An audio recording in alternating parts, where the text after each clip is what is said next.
Hebreos capítulo 4, estamos estudiando en los versículos 14 al 16 que la oración no solamente es un mandato, la oración también es una provisión de la gracia de Dios. Que Dios ha provisto a sus hijos que oremos es la manera en la que podemos perseverar en la fe que hemos recibido y enfrentar cualquier situación, cualquier sufrimiento, cualquier adversidad sin retroceder.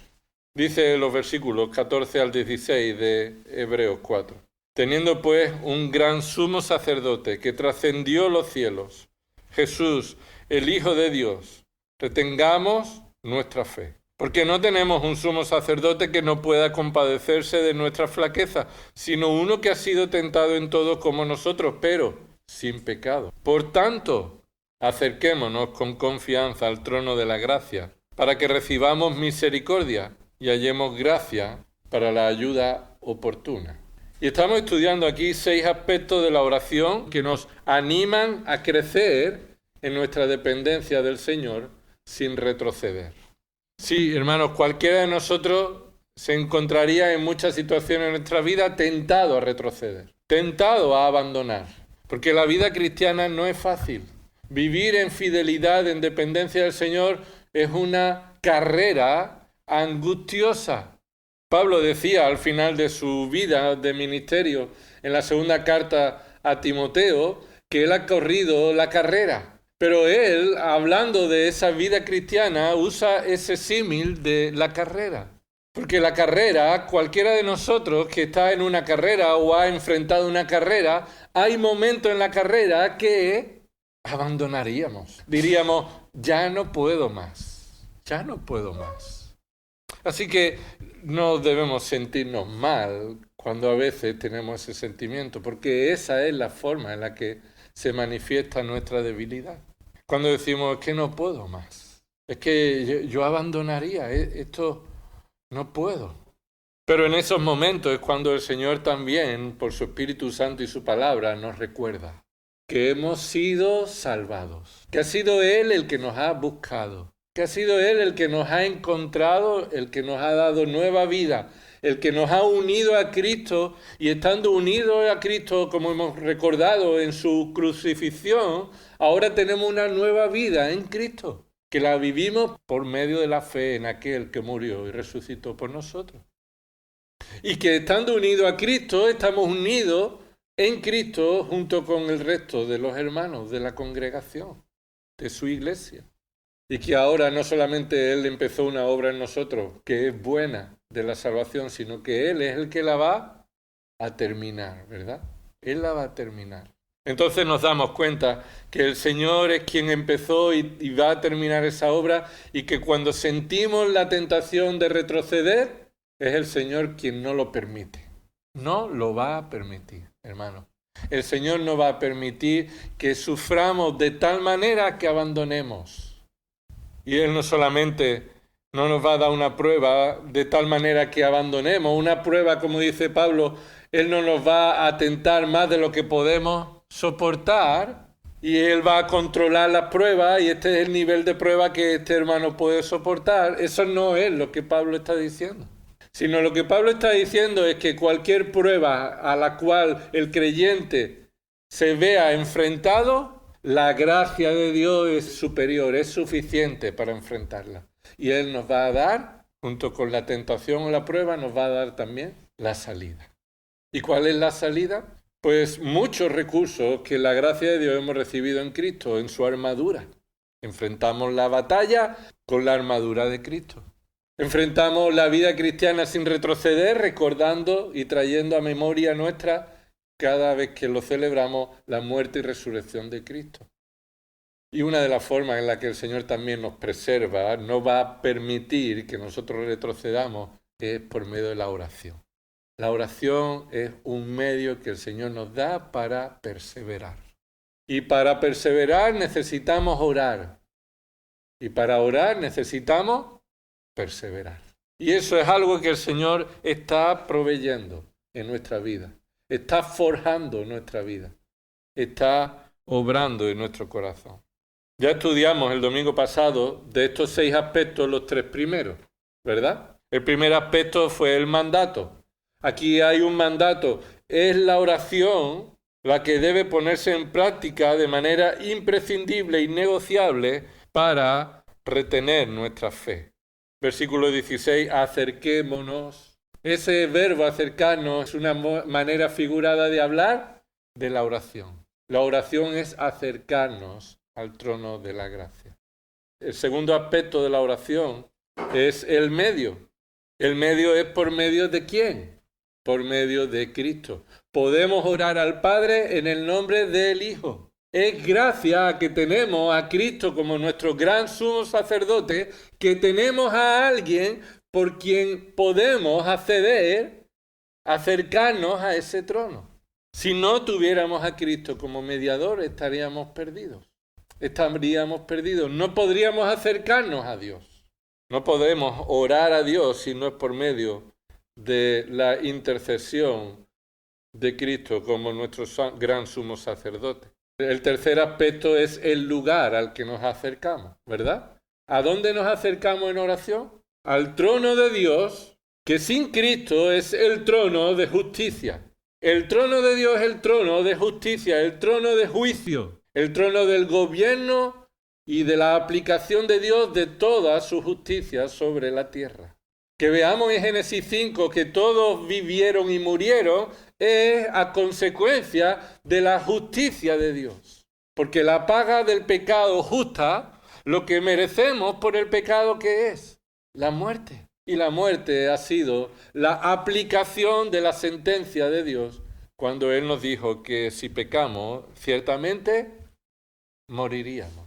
Así que de esta manera, el trono al que nos acercamos en oración, por medio de Cristo se ha convertido de ser el trono de la justicia y de la ira por nuestros pecados a ser el trono de la gracia. El trono de las bendiciones de Dios que no merecíamos, no podíamos alcanzarlas si no fuera por Cristo, ¿verdad? Así que antes no queríamos acercarnos al trono de Dios por ser el trono de la ira, pero ahora por medio de Cristo, quien sufrió la ira en nuestro lugar, ahora podemos acercarnos al trono de Dios, que es el trono de la gracia. Sigamos con este estudio, para que anime nuestro corazón a buscar al Señor en oración en todo tiempo. En cuarto lugar, el cuarto aspecto de la oración que nos anima a crecer en nuestra dependencia del Señor es el propósito. El propósito. ¿Para qué? El propósito se responde a la pregunta de ¿para qué orar? ¿Para qué? ¿Para qué sirve orar? Y el versículo 16 lo dice con claridad. Por tanto, acerquémonos con confianza al trono de la gracia. ¿Para qué? ¿Ves que viene ahí? No en forma de pregunta, sino en forma de respuesta. Y cuando tengas un para qué en la escritura que tú estás leyendo, puedes perfectamente convertirlo en pregunta. ¿Y para qué es esto? Y aquí tienes la respuesta. Versículo 16. Para que recibamos misericordia y hallemos gracia para la ayuda oportuna. Esto implica que por medio de la oración, escucha, Dios nos va a proveer de toda gracia. Es decir, que la gracia que Dios nos da a los creyentes para perseverar en nuestra vida se reciben por medio de la oración. Y por medio de una oración que se hace realidad teniendo a Cristo como sumo sacerdote. El punto es el siguiente, hermano. Podemos estar seguros, confiados de que el Señor nos va a fortalecer y no va a permitir que no perseveremos. No va a permitir que retrocedamos. Pero hermano, escucha, el Señor nos va a dar gracia suficiente cuando nosotros oramos. Cuando nosotros oramos. En muchas ocasiones no tenemos la gracia para enfrentar una situación porque no la hemos recibido, y si no la hemos recibido solamente hay una razón. ¿Por qué? Porque no nos hemos acercado al trono de su gracia. Dios nos va a proveer de toda gracia en cualquier situación, en cualquier aflicción, en cualquier necesidad, gracia suficiente, sobreabundante, sobrehumana, una gracia que Dios provee, pero solo por medio de la oración. Esto es lo que el texto está diciendo. Esto es cierto porque es bíblico. Esto es bíblico, por tanto, es una verdad. Mira lo que dice Santiago, capítulo 1. Santiago, capítulo 1, versículo 17. En el contexto nos apunta que la oración recibirá respuesta de la gracia de Dios y más concreta y necesariamente de un Dios como este. Versículo 17. Toda buena dádiva y todo don perfecto viene ¿de dónde? Viene de lo alto. No lo esperemos en la tierra. No lo esperemos entre nosotros. Toda buena dádiva y todo don perfecto viene de un lugar único, de lo alto. Desciende del Padre de las luces. Aquí está apuntando el Padre que creó todo lo que existe. El Padre de las luces. ¿Y cómo es Él? ¿Cómo es Él? Dice ahí en el versículo. Con el cual no hay cambio ni sombra de variación. Lo que está diciendo es que Dios es el origen, es la fuente de toda dádiva y todo regalo perfecto, y Él no va a cambiar de eso. No va a cambiar, en Él no hay variación. No va a decir un día, mira, me he cansado de ser el origen de toda dádiva y todo don perfecto. Voy a cambiar, voy a darte otras cosas. Cualquiera sabe que va a venir ahora de mí. No, el Señor no cambia y podemos estar convencidos de que cuando oramos a Él, estamos orando para recibir su gracia y misericordia oportuna para cada situación. Hemos dicho que en el texto de Hebreos 4 hay dos imperativos, ¿recuerda? El segundo imperativo es el que estamos enfatizando porque ese es el imperativo que nos permite cumplir el primero. Así que dos imperativos en el que hay una relación en el que uno permite el otro. El primer imperativo está en el versículo 14, retengamos nuestra fe. Retengamos nuestra fe es la forma de decir, hemos recibido una fe que no debemos soltar, que no debemos abandonar, que no debemos descuidar. Hemos recibido una fe que debemos retener. ¿Y cómo podemos retener esta fe? Ya lo hemos respondido. Versículo 16. Acercándonos al trono de la gracia para recibir misericordia y hallar gracia para la ayuda oportuna. Así que para retener nuestra fe necesitamos orar. Y esa enseñanza es la que el autor de Hebreo está dirigiendo a los creyentes verdaderos. Para que estos creyentes sean fortalecidos espiritualmente en Cristo, en el mediador, en el gran sumo sacerdote, y así vivir en fidelidad.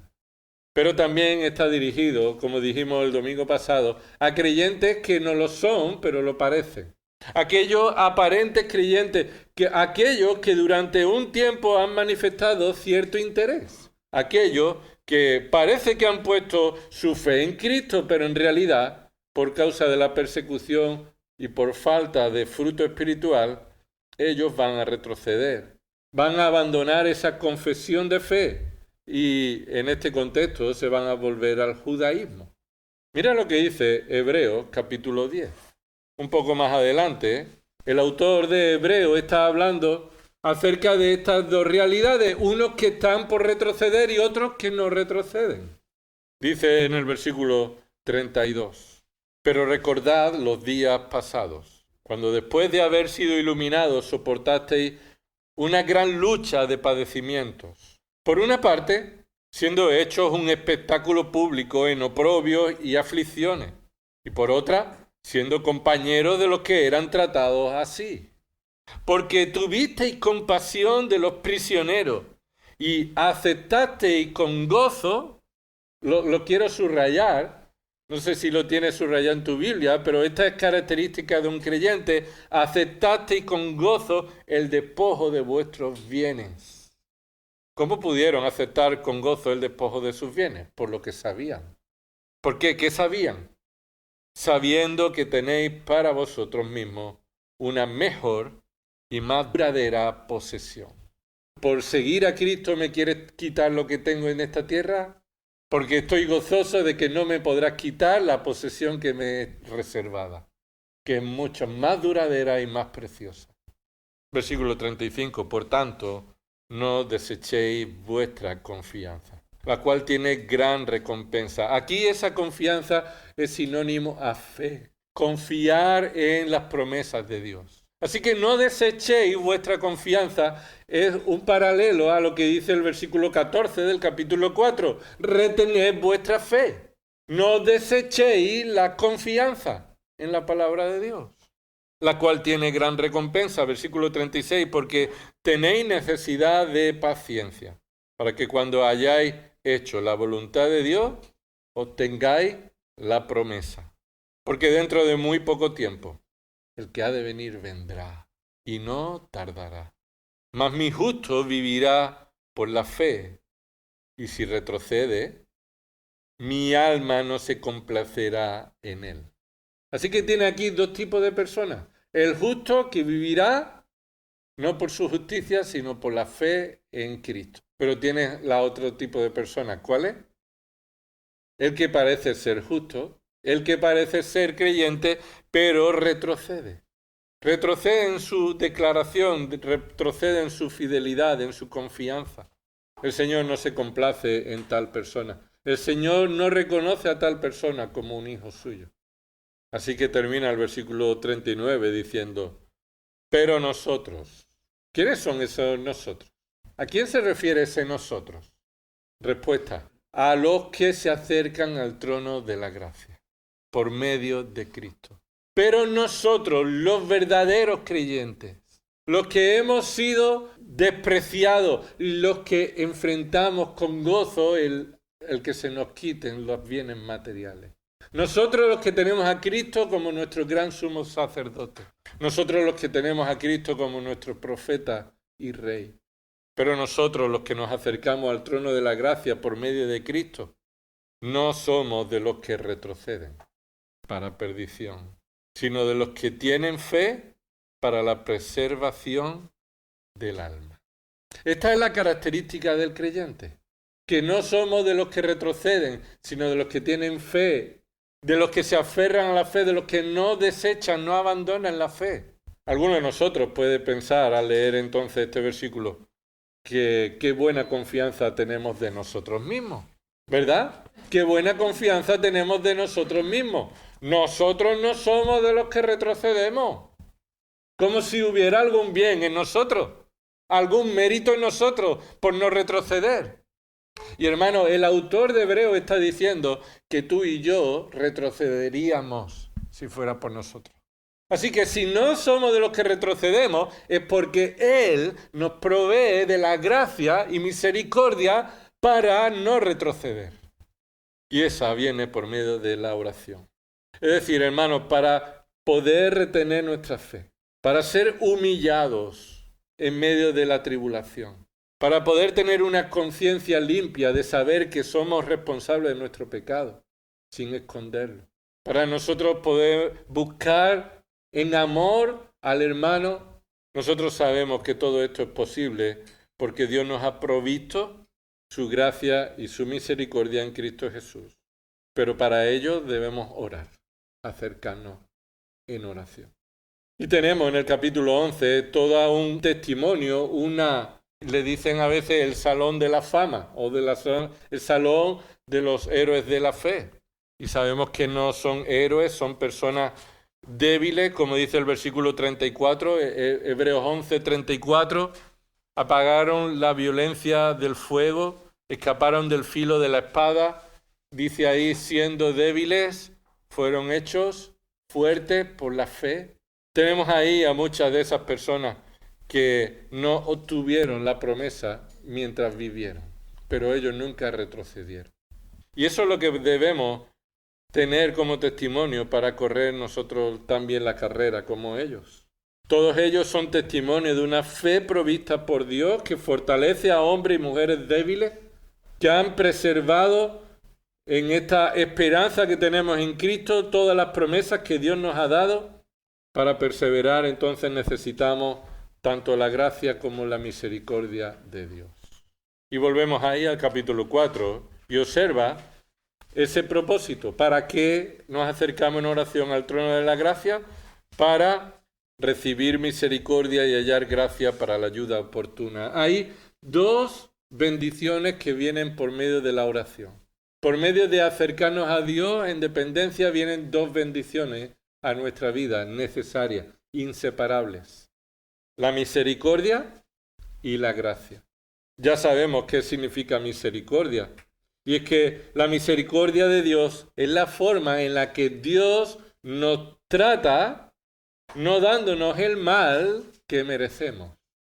Y esta misericordia no es por alguna característica del que recibe la misericordia, sino que es una esencia de Dios. Dios es misericordioso en su esencia, en su persona. Y por tanto, Él actúa con misericordia. Según Romanos 9, dice que Él tiene misericordia con quien quiere tenerla, ¿verdad? Él es soberano al tratar con misericordia a quien Él quiere tratar con misericordia. Eso significa que la misericordia no se alcanza por nuestros méritos. La misericordia se recibe de parte de Dios. Eso describe su nombre.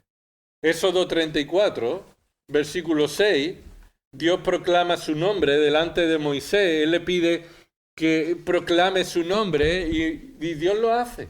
Y dice Éxodo 34, versículo 6.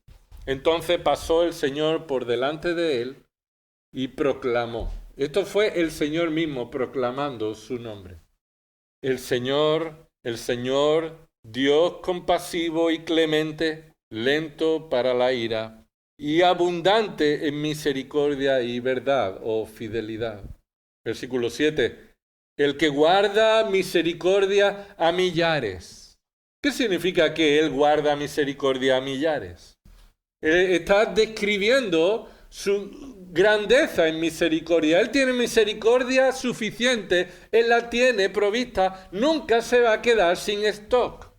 Nunca va a decir, oye, es que tu misericordia se me gastó con el otro. No, Él tiene misericordia suficiente en sí mismo para guardarla para ti, para guardarla para todo aquello que Él quiere tener misericordia.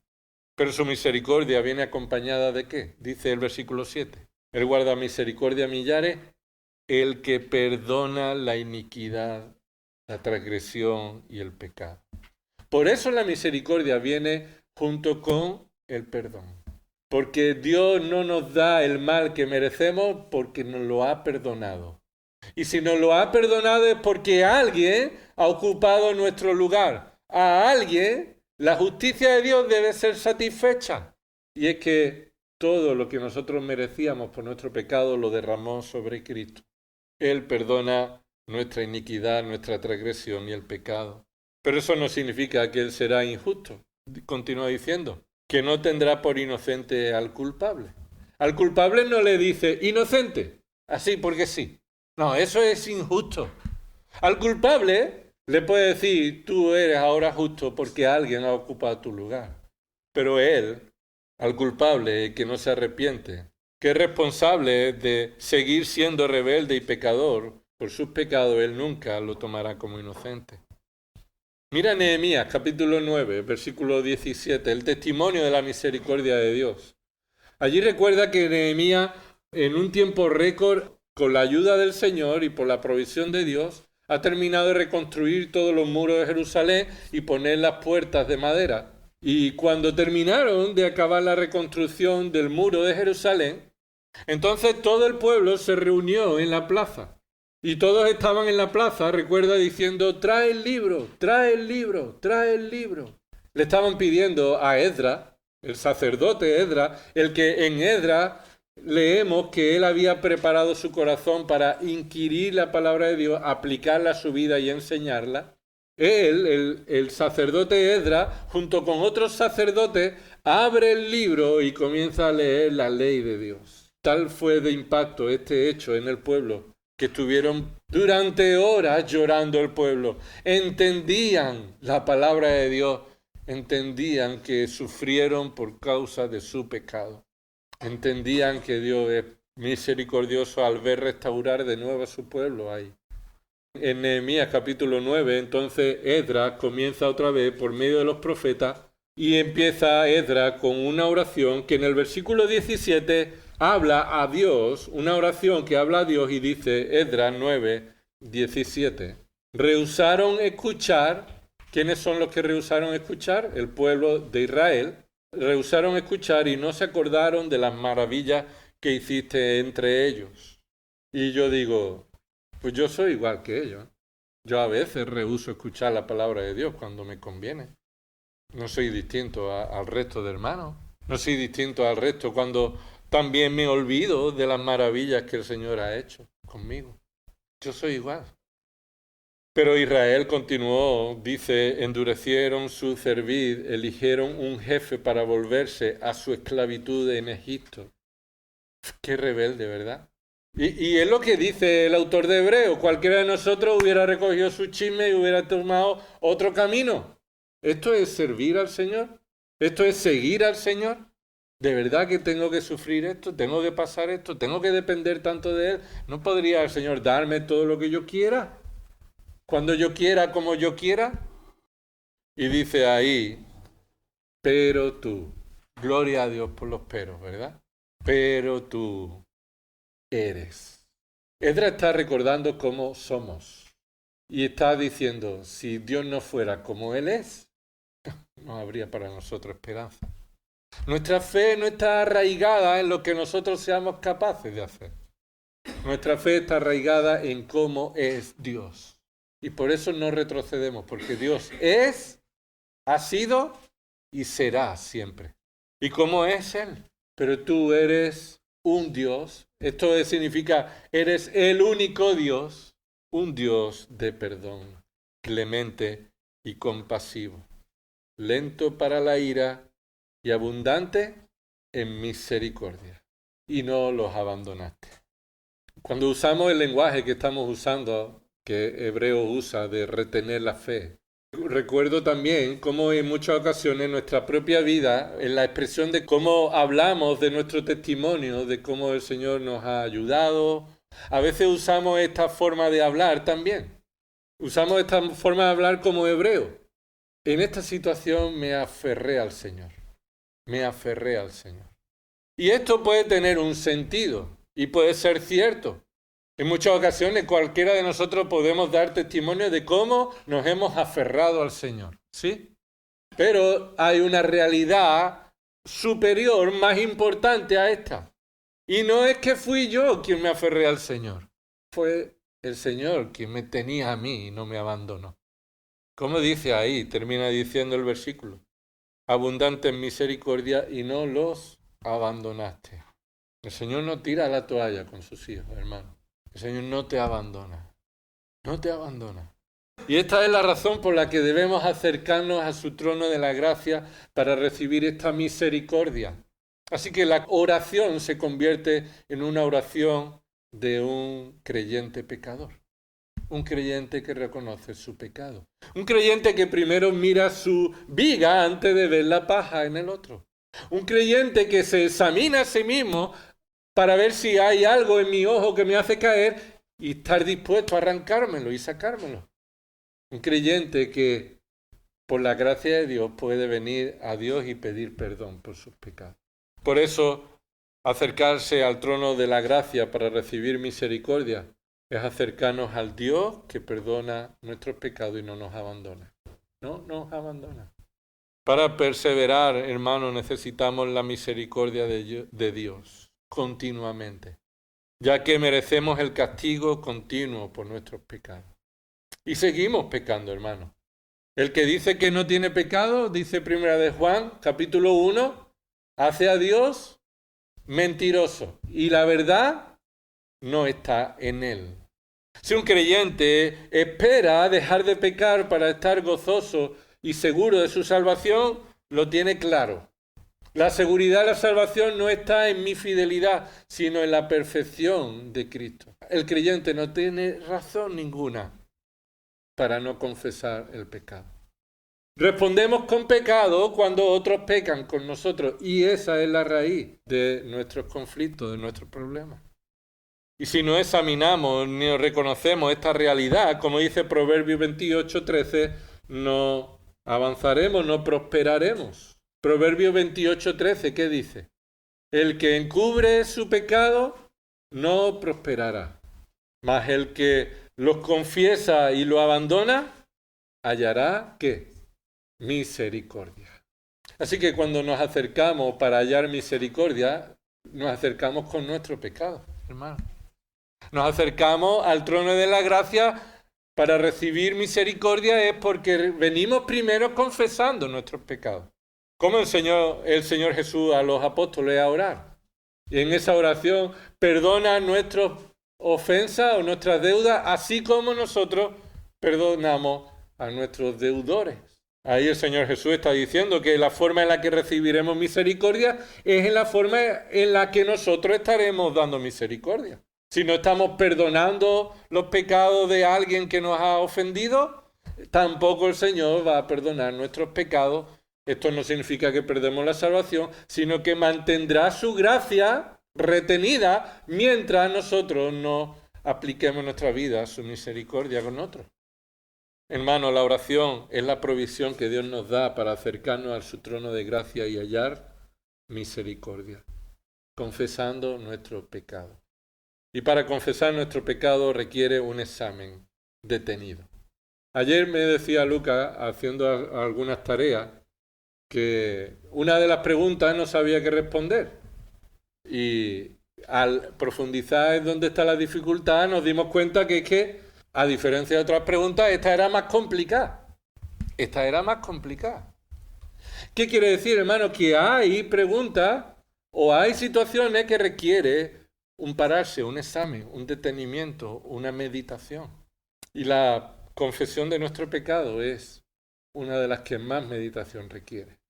Porque somos los primeros que no quisiéramos reconocer nuestro pecado. Pero ¿qué hallaríamos entonces con la oración? Acercándonos al trono de la gracia, ¿qué propósito tiene? Hemos dicho, recibir misericordia y ¿qué? Y lo segundo que tenemos es hallar gracia. Así que esta misericordia, esta gracia están unidas. ¿Qué es la gracia de Dios? Es el atributo perfecto de la esencia de Dios por el cual Dios nos trata bendiciéndonos, dándonos bendiciones que no nos corresponden, que no las merecemos, que no son para nosotros por nuestros méritos, pero que Él nos las da. Bendiciones que deseamos, que anhelamos, que disfrutamos. Pero esas bendiciones están en la mano de Dios y es por medio de la oración que Dios nos las da. Todas estas bendiciones de gracia que hallamos en Cristo Jesús en la salvación, toda esa gracia con la que Dios nos trata, que nos da bendiciones, aunque no la merezcamos, porque son las bendiciones que Cristo compró para nosotros, están accesibles, disponibles para los creyentes por medio de la oración. Y cuando nuestra vida de oración es pobre y estamos alejados del trono de su gracia, queremos vivir en la pobreza de las miserias de este mundo, en lugar de disfrutar de la gracia abundante que hay en Cristo. Cuando no oramos, entonces podemos entender lógicamente que no tengamos gozo, que no tengamos gratitud, satisfacción, que estemos tristes, que estemos deprimidos, porque su gracia no viene de manera automática cuando la necesitamos. Su gracia viene a nosotros cuando nos acercamos al trono de su gracia, confesando nuestros pecados y clamando en dependencia suya. Y observa este énfasis de estas dos bendiciones que recibimos. La misericordia y la gracia se recibe y se halla. ¿Lo ves ahí, esos dos verbos?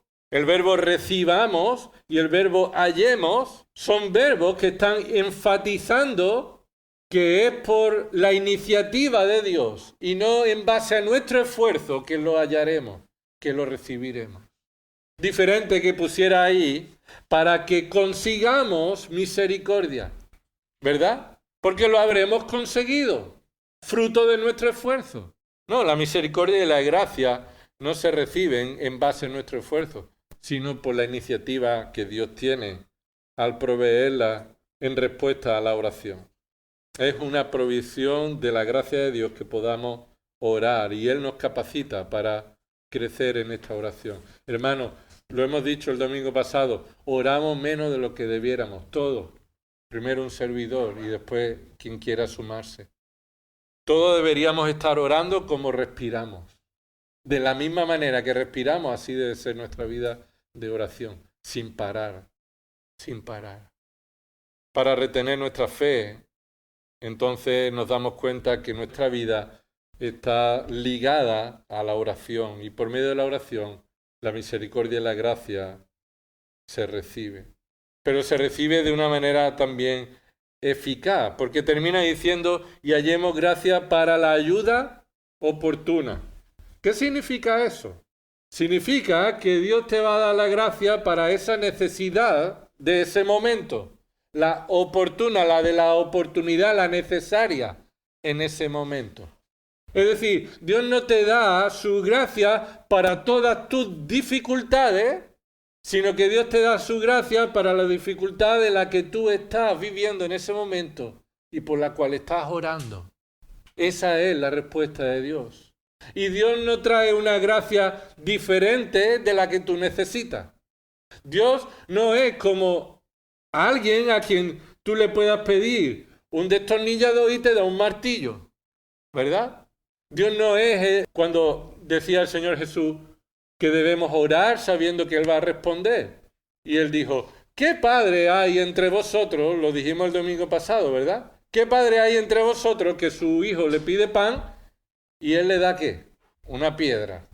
¿Qué padre hay entre vosotros que su hijo le pide un pescado y Él le da una serpiente o un escorpión? ¿Qué? ¿Qué padre hay? ¿Un padre malo? El Señor Jesús no es este Padre.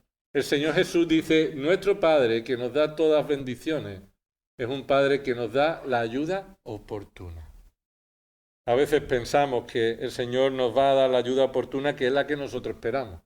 Y la ayuda oportuna no es la que nosotros esperamos, es la que nosotros necesitamos, que a veces no coincide. Pero la respuesta de Dios a nuestras oraciones siempre es eficaz, siempre es oportuna. Y llega cuando es necesario, cuando nosotros clamamos a Él. En quinto lugar, quinto aspecto de la oración que nos anima a crecer en oración. Hemos dicho el primero el mandato, el segundo el medio. El mandato es innegociable, el medio es Cristo como nuestro mediador. Tercero, el lugar es el trono de la gracia. El cuarto lo acabamos de ver, que es el propósito para recibir, para nuestra necesidad oportuna, para no retroceder y mantenernos fieles, es la misericordia y la gracia. En quinto lugar, la manera. ¿De qué manera? Esta palabra puede que sea la que más nos puede destacar, porque está colocada intencionalmente en un lugar de prioridad. En la frase, versículo 16. Por tanto, acerquémonos, ¿de qué manera? Con confianza. Y antes de decirnos al trono de la gracia, está colocando la forma en la que debemos acercarnos. Así que hay un interés, un énfasis, movido por el Espíritu Santo. El autor está diciendo, esta debe ser la forma en la que nos acercamos. Y debe ser con confianza. Es decir, la oración es una muestra de nuestro reconocimiento de dependencia del Señor, pero es una oración que también debe reconocer cómo confiamos en Dios. Cómo confiamos en Dios. ¿A quién vas a ayudar? ¿A quién vas a llamar tú cuando tengas necesidad? De manera general es aquel en quien tú tengas puesta confianza de que te va a ayudar. Confianza de que te va a coger el teléfono. Confianza en que va a hacer lo posible por cubrir tu necesidad. Acercarnos al trono de la gracia manifiesta cuál es nuestra confianza en el Señor. En quién estamos poniendo nuestra confianza. Ahora, observa que el pasaje nos dice que la confianza no está relacionada en nosotros. La confianza está relacionada en Cristo. Mira cómo empieza el versículo 16. Por tanto. Es decir, no solo se nos manda a que nos acerquemos a Dios, sino que lo hagamos de una manera concreta, confiadamente, pero confiadamente es el efecto. Recordáis que esto es una de las formas que la palabra de Dios nos revela su verdad, por medio de causas y efectos. ¿Qué es una causa? Por ejemplo, la causa es la lluvia. ¿Qué efecto hay? Bueno, la humedad en el suelo, ¿no? Que se moje o haya charcos. Y la causa de la lluvia provoca el efecto de los charcos, todos nosotros. Ahora, es un peligro, es un problema cuando cambiamos la causa por el efecto. Es un problema. Y es tan absurdo como decir que llueve como consecuencia de que haya charcos en el suelo. ¿Quién se va a creer eso? Es inútil pensar algo así. Pues aquí tenemos este riesgo y esta importancia. Ver que la confianza no es la causa, la confianza es el efecto, es un resultado. ¿Y cuál es la causa de este efecto?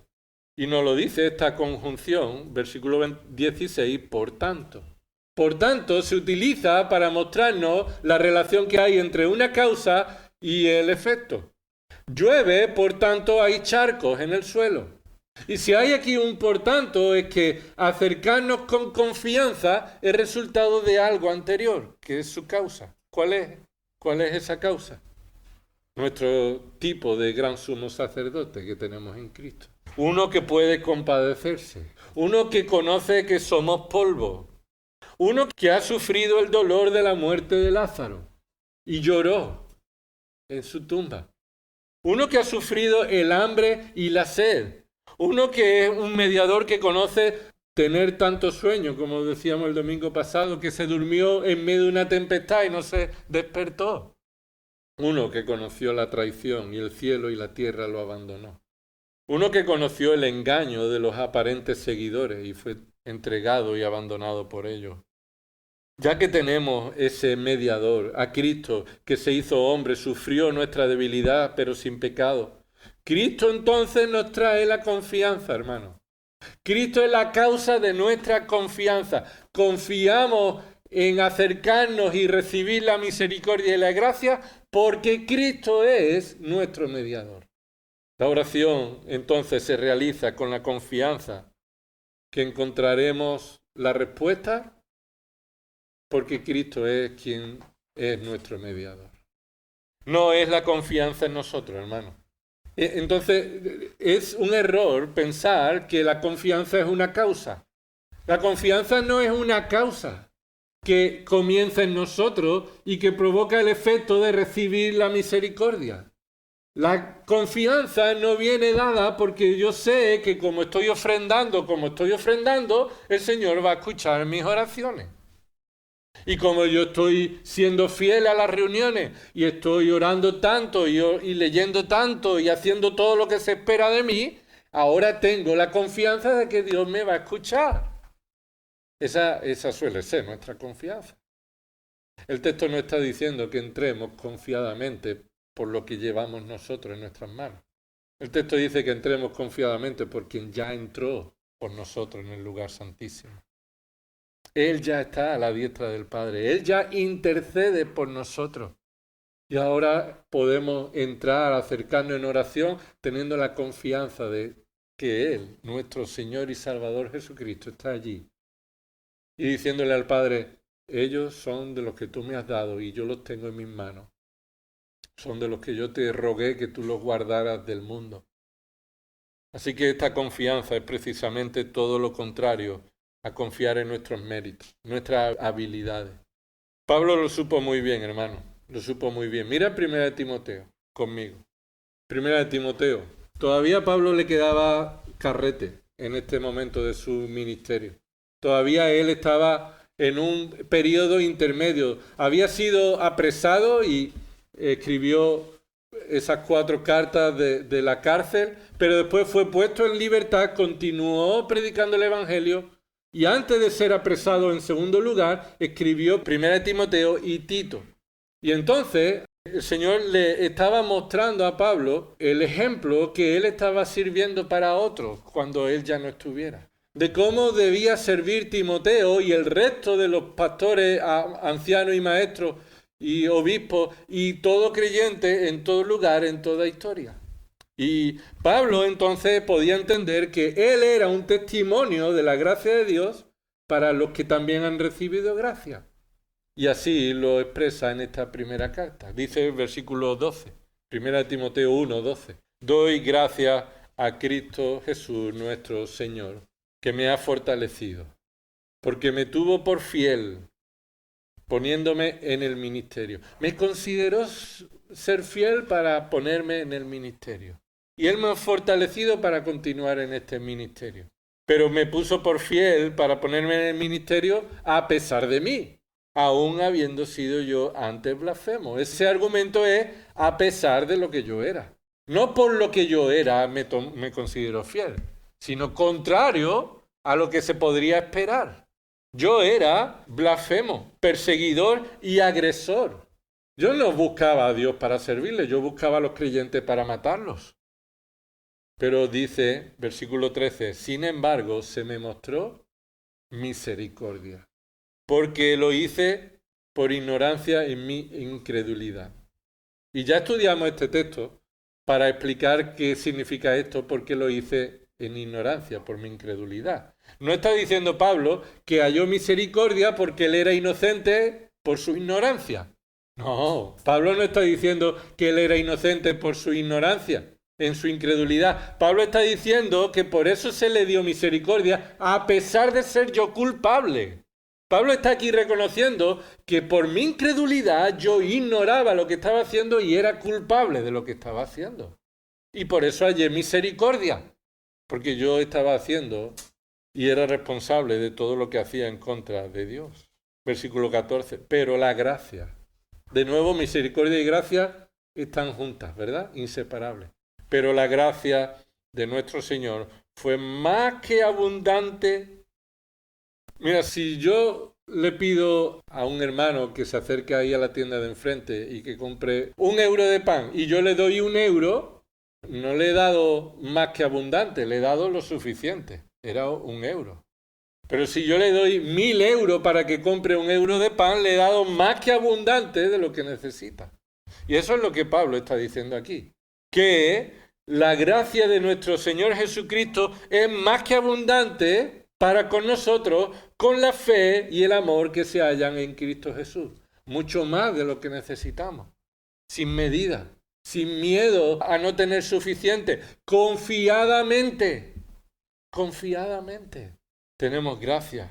Versículo 15, palabra fiel y digna de ser aceptada por todos. Cristo Jesús vino al mundo para salvar a los pecadores, entre los cuales yo soy el primero. Sin embargo, por esto hallé misericordia, para que en mí, como ¿el primero de qué? ¿El primero de los creyentes? No puede ser. Hubo ya creyentes antes que Pablo, ¿verdad? No, está diciendo Pablo como el primero de los pecadores. Lo acaba de decir antes. Yo soy el mayor de los pecadores. Yo soy el primero entre los pecadores.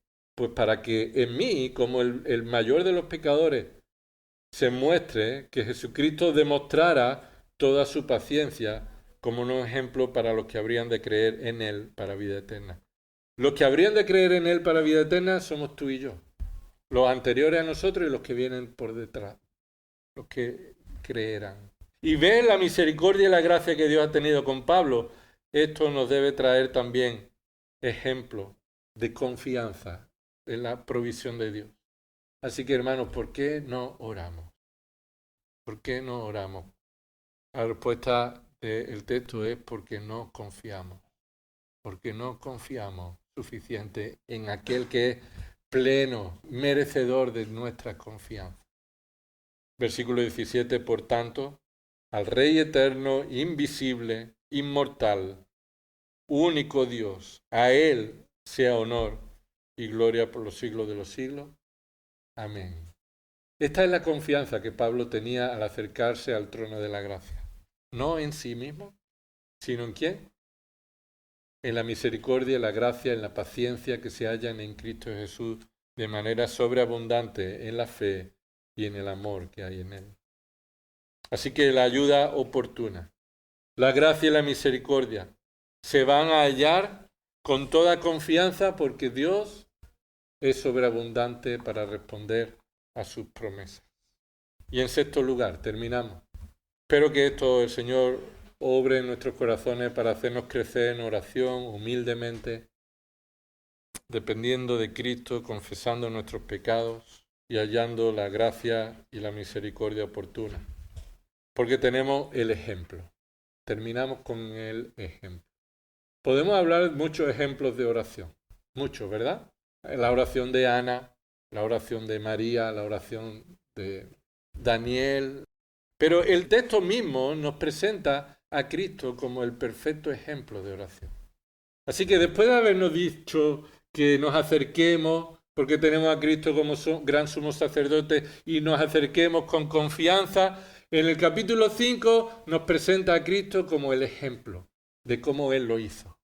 Mira, lee conmigo capítulo 5, versículos 7 al 10. Cristo es nuestro ejemplo en oración y súplica. Hebreos 5, 7. Cristo en los días de su carne. ¿Cuándo son los días de su carne? Él es eterno, Él no fue creado, Él no tiene ni principio ni final, pero los días de su carne fue un momento en la historia en la que Él añadió a su naturaleza divina la naturaleza humana y fue concebido en María por obra sobrenatural, milagro del Espíritu Santo. Ahí comenzó, en la concepción de María por el Espíritu Santo, los días de su carne. Cristo en los días de su carne, es decir, como humano, dice, habiendo ofrecido oraciones y súplicas con gran clamor y lágrimas al que podía librarle de la muerte, fue oído a causa de su temor reverente. Y aunque era hijo, aprendió obediencia por lo que padeció. Y habiendo sido hecho perfecto, vino a ser fuente de eterna salvación para todos los que le obedecen, siendo constituido por Dios sumo sacerdote según el orden de Melquisedec. El autor de Hebreos, movido por el Espíritu Santo, nos está haciendo una referencia en un momento histórico de la vida de Jesús. Un momento puntual. No ha hecho un resumen de su vida. Nos lleva a un momento de la vida de Cristo. ¿Qué momento fue este? Cuando Él ofreció oraciones y súplica con gran clamor y lágrimas. ¿Cuándo fue? No hay otro momento que pueda compaginar con estas características que en el huerto de Getsemaní. Nuestro Señor se apartó con 3 de sus discípulos para orar y les dijo a los discípulos que le ayudaran en la oración. Esos 3 discípulos se pusieron a orar y Él se apartó un poco más lejos y también Él estuvo orando. El Hijo oró al Padre y su oración fue muy específica, ¿verdad? ¿Qué oró? Padre, si es posible, que pase de mí esta copa. Es decir, si hubiera otra forma de salvar al pecador, hagámoslo. En la que yo no tenga que sufrir esta copa, hagámoslo. Como hombre, nuestro Señor Jesucristo deseó evitar el sufrimiento. Como hombre, el Señor Jesucristo prefería no sufrir. Hacer la voluntad del Padre le implicaba sufrir. Y esto es lo que también está sucediendo en la carta de los Hebreos.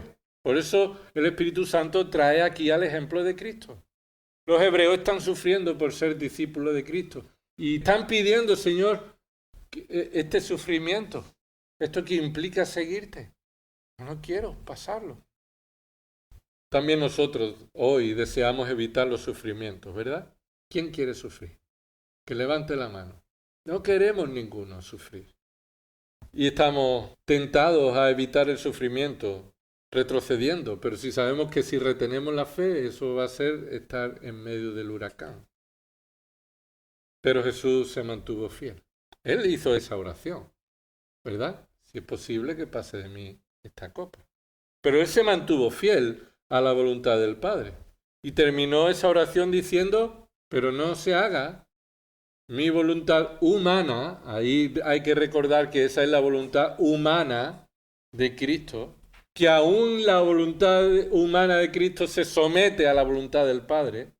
Pero Cristo no tomó la voluntad divina suya para someterse al Padre, sino tomó la voluntad humana diferente, pero se sometió al Padre.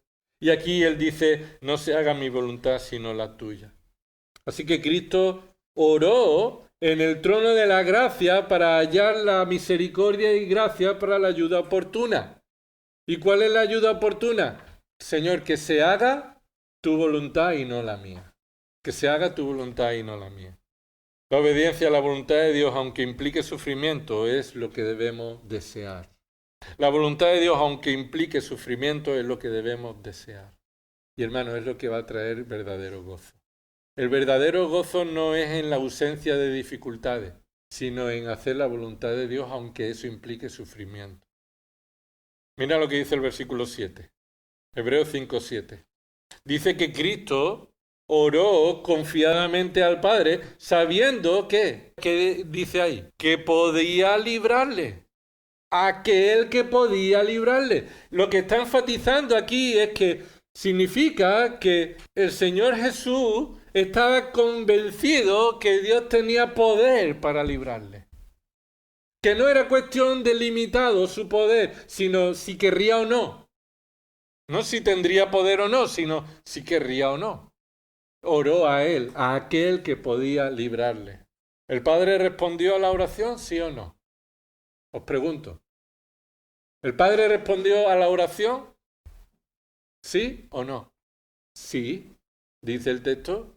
Dice ahí, versículo 7, fue oído a causa de su temor reverente. Aquí el fue oído no significa que Dios lo escuchó, sino que le respondió. Fue oído es que le respondió. El Padre respondió afirmativamente y fue a causa de su temor reverente que el Padre respondió. Este temor es que él estaba sometido a la voluntad del Padre como muestra de adoración. ¿Cómo respondió a la oración? Versículo 8. Y aunque era hijo, aprendió obediencia por lo que padeció. Así que respondió a la oración del hijo y el hijo aprendió obediencia por lo que padeció. Así que ¿a qué oración respondió el Padre? ¿A la primera parte o a la segunda parte? Por supuesto, no respondió a la primera parte porque padeció lo que él le pidió que no padeciera si fuera su voluntad. Así que el Padre le dijo, vale, respondo a tu oración, que se haga mi voluntad. Y esto significa que el Padre respondió a la oración capacitando al Hijo para enfrentar la voluntad del Padre. ¿Quién de nosotros tiene capacidad para someternos a la voluntad del Padre cuando eso implica sufrimiento?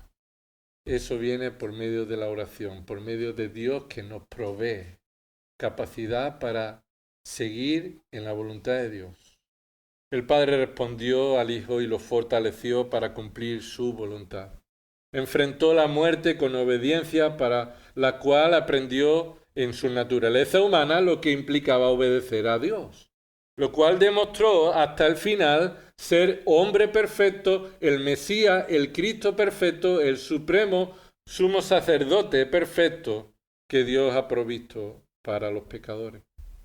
Y Cristo es nuestro ejemplo de oración confiable, porque del mismo modo que Cristo oró y el Padre respondió, y Él cumplió la voluntad del Padre, así nosotros debemos orar al Padre.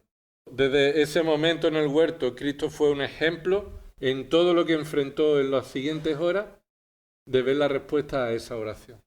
Y lloró, lloró, como ninguno hemos llorado nunca. O algunos de nosotros hemos sudado sangre en oración.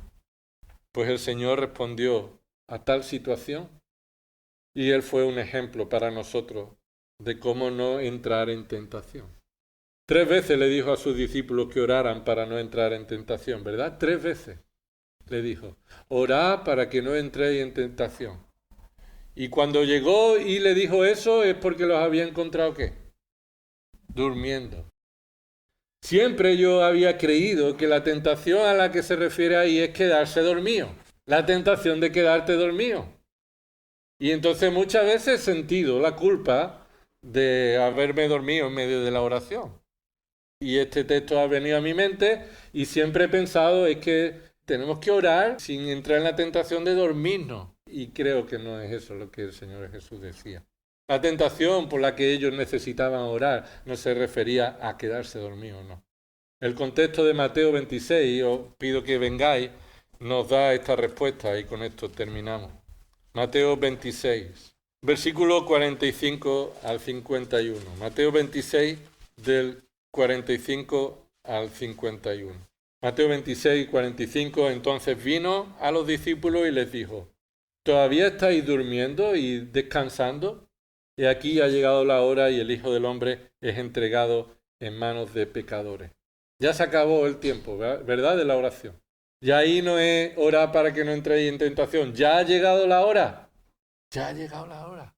Dice ahí: levantaos, vamos, mirad, está cerca el que me entrega. Jesús ya sabía cuál era la respuesta a la oración, ¿verdad? Porque vino el que le entregaba.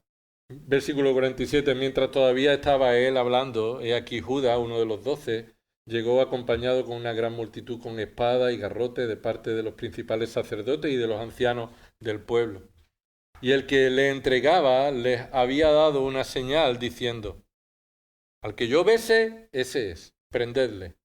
Y enseguida se acercó a Jesús y dijo: salve, Rabí, y le besó. Y Jesús le dijo: amigo, haz lo que viniste a hacer. Entonces ellos se acercaron y echaron mano a Jesús y le prendieron. Sucedió que uno de los que estaban con Jesús, extendiendo la mano, sacó su espada e hiriendo al siervo del sumo sacerdote, le cortó la oreja. Esta es la tentación, en la que ellos no oraron para evitarla. Estoy convencido que esta era la tentación. Este es el contraste entre el ejemplo de Cristo enfrentando la voluntad del Padre y el mal ejemplo de los discípulos enfrentando la voluntad del Padre. El Hijo vio a los que venían a apresarle y decirle: venga, hacedlo. Los discípulos quisieron responder por sus propias iniciativas, sus propios planes, sus propios medios. La voluntad de Dios no la aceptaron. Él cogió el cuchillo, le cortó la oreja y estuvo dispuesto a ir por el camino que ellos querían, no por la voluntad de Dios. Tomar nuestra propia iniciativa, escucha hermano, tomar nuestra propia iniciativa en nuestra forma de actuar y no según la palabra de Dios es caer en la tentación.